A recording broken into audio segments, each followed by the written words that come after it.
When you think of what Jesus may look like, you may think of a tall Caucasian man with light flowing brown hair. That's the image typically shown in Bibles, paintings, statues, and in movies and on TV throughout the world. Forensic anthropologists disagree with that depiction, and they've come up with a face that they believe more closely resembles what the true Jesus Christ would have looked like based on scientific findings and references in the Bible.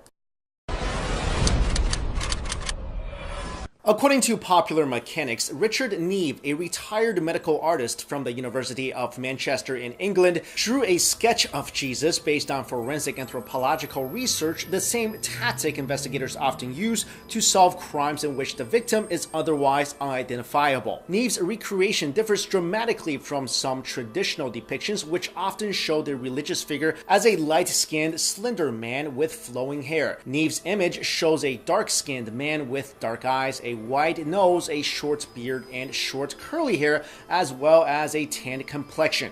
Without a skeleton or remains that can be confirmed as Jesus, and a lack of physical descriptions in the New Testament, many previous images have been based either on the society in which the painter or sculptor lived or hearsay. With this in mind, Neve used a technique called forensic anthropology as well as fragments of information from the Bible to create a portrait that may resemble the religious figure. Neve teamed up with Israeli archaeologists to analyze ancient Semite skulls to recreate Jesus' face. He and his team then used computer programs to recreate the skin and muscle overlaying the skulls. The shape of the skulls were also used to predict features including the eyes, lips, and nose. Of course, analysis of the skull did not reveal the color of Jesus' eyes or how his hair looked. So Neve's team studied 1st century artwork from various archaeological sites created before the Bible was written. From these works, they hypothesized Jesus had dark eyes and likely had a beard in keeping with Jewish traditions at the time. Most images of Christ portray a man with long straight hair. However, not only was this hairstyle uncommon among men at the time, it was even described in the Bible by the Apostle Paul as being disrespectful. It's highly unlikely Paul, being such a devout follower, would say this about Christ.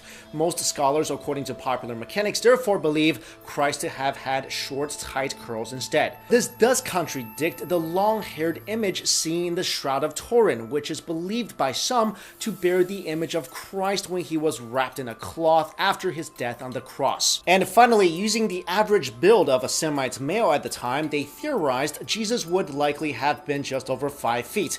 And since he worked outdoors as a carpenter until he was about 30, the scientists reasoned he would be stronger and more weather-beaten than usually depicted. While we will likely never know exactly how Christ looked, many scholars agree Neve's depiction is more historically accurate than those found in Christian books, and it definitely looks different than that piece of toast. But let me know your thoughts. Do you believe this image of Christ is more historically accurate? Do you think it looks more like Jesus than Jim Carnvizo? And does it even really matter what Jesus looked like? Alright guys, thank you so much for watching.